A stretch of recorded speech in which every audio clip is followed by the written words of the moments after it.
Hebrews chapter 10 verse 12. But this man, after he had offered one sacrifice for sins forever, sat down at the right hand of God. Do you know that we once owed God a huge debt? It was not a money debt, but was a sin debt. We owe God a sin debt, which we could never pay. But God so loved us, that he came up with a plan to pay the debt. He gave us his Son, to die on the cross for our sins. Jesus was without sin. So when he went to the cross, as punishment for our sins, he paid for us a debt he did not owe.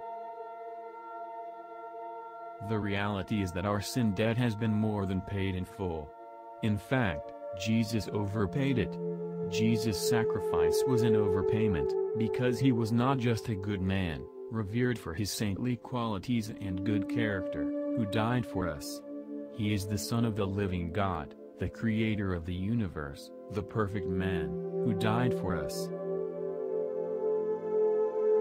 Because Jesus is God, his sacrifice is greater than the sacrifices of all good men, past, present and future, put together. His sacrifice avails for all who lived in the past, all who are currently alive and all who will live in the future.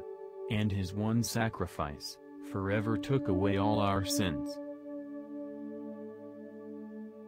Jesus' sacrifice was also an overpayment, because his blood is of far more value to God than the blood of bulls and goats used in the past, to atone for the sins of his people.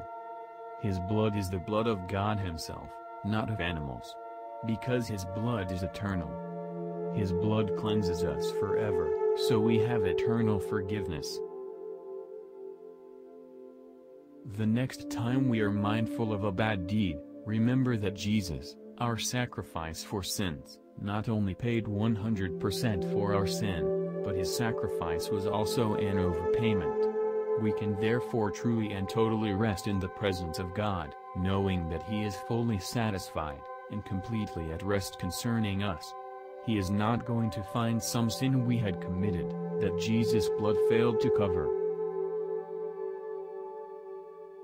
Beloved, God can righteously give us his blessings, and we can expect to receive them. Because Jesus overpaid our debt.